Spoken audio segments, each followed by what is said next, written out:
ಮಂಡ್ಯದ ಮೈಶುಗರ್ ಸಕ್ಕರೆ ಕಾರ್ಖಾನೆಗೆ ವಿದ್ಯುಕ್ತ ಚಾಲನೆ ಸಿಕ್ಕಿದೆ. ಅಗ್ನಿಸ್ಪರ್ಶದ ಮೂಲಕ ಕಾರ್ಖಾನೆಗೆ ಸಚಿವರಿಂದ ಚಾಲನೆ ದೊರೆತಿದೆ.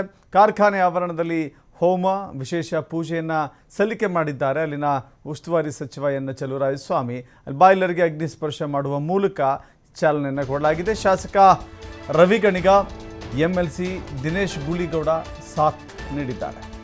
ಮೈಶುಗರ್ ಸಕ್ಕರೆ ಕಾರ್ಖಾನೆ ಮೈಸೂರು ಮಹಾರಾಜರು ಆರಂಭ ಮಾಡಿದಂಥ ಕಾರ್ಖಾನೆ ಅದು. ಆದರೆ ಅನಿವಾರ್ಯ ಕಾರಣಗಳಿಂದಾಗಿ ಕಾರ್ಖಾನೆ ಮುಚ್ಚಿತ್ತು.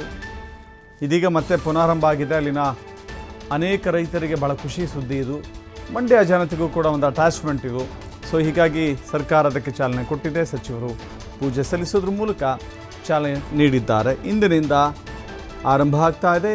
ವರ್ಷಕ್ಕೆ 2.5 ಲಕ್ಷ ಕಬ್ಬನ್ನು ಅರಿಯುವಂಥ ಸಾಮರ್ಥ್ಯವನ್ನು ಹೊಂದಿದೆ ಅಥವಾ ಗುರಿಯನ್ನು ನಿಗದಿಪಡಿಸಲಾಗಿದೆ. ಇನ್ನು ಮುಂದೆ ಕಬ್ಬು ಬೆಳೆಗಾರರಿಗೆ ಒಂದು ನಿಟ್ಟುಸಿರು. ಮೈಶುಗರ್ ಆರಂಭ ಆಗಿದೆ. ನಾವು ಬೆಳೆದಂಥ ಕಬ್ಬನ್ನು ಅಲ್ಲಿಗೆ ಸಾಗಿಸಬಹುದು ಅಂತ ಹೇಳಿ ಒಂದು ನಿರಾಳತೆಯ ನೆಮ್ಮದಿ ಅಲ್ಲಿನ ರೈತರದ್ದು.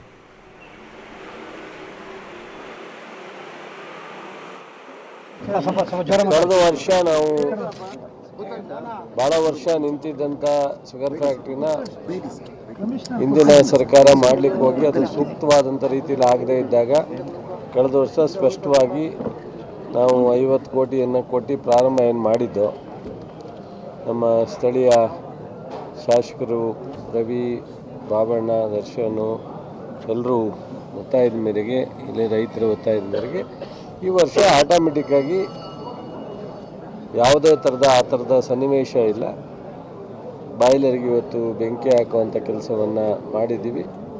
ಪ್ರಾರಂಭ ಆಗುತ್ತೆ. ಒಂದು ಸ್ವಲ್ಪ ಕಳೆದ ಬಾರಿ ಮಳೆ ಇಲ್ಲದೆ ಇರೋದ್ರಿಂದ ಸ್ವಲ್ಪ ಕಬ್ಬಿನ ಕೊರತೆ ಇದೆ. ಕಳೆದ ಬಾರಿ 2,44,000 ಅರ್ದಿದ್ದೀವಿ. ಪೂರ್ಣ ಪ್ರಮಾಣದಲ್ಲಿ ಪೇಮೆಂಟು ಕೊಟ್ಟಿದ್ದೀವಿ. ಈ ವರ್ಷ ಈಗ 1,90,000 ರಿಜಿಸ್ಟರ್ ಆಗಿದೆ. 2,50,000 ನಾವು ಅರಿಯುವಂಥ ಉದ್ದೇಶವನ್ನು ಇಟ್ಕೊಂಡಿದ್ದೀವಿ. ಸೊ ಅಲ್ಲಿವರೆಗೆ ಖಾಸಗಿ ಮತ್ತು ಅಡಿಷನಲ್ ಆಗಿ ಬರ್ತಕ್ಕಂಥದ್ದನ್ನು ನೋಡಿ ಸೊ ಆಡಳಿತ ಮಂಡಳಿ ಅಧಿಕಾರಿಗಳು ಶಾಸಕರ ಸಹಕಾರದಿಂದ ಮಾಡ್ತಾರೆ. ಸೊ ಇವತ್ತು ಈ ಪ್ರಾರಂಭಕ್ಕೆ ಒಂದು ಕೆಲಸ ಮಾಡಿದ್ದೀವಿ. ಕಳೆದ ವರ್ಷ ನಾವು ಭಾಳ ವರ್ಷ ನಿಂತಿದ್ದಂಥ ಶುಗರ್ ಫ್ಯಾಕ್ಟ್ರಿನ ಹಿಂದಿನ ಸರ್ಕಾರ ಮಾಡಲಿಕ್ಕೆ ಹೋಗಿ ಅದು ಸೂಕ್ತವಾಗಿ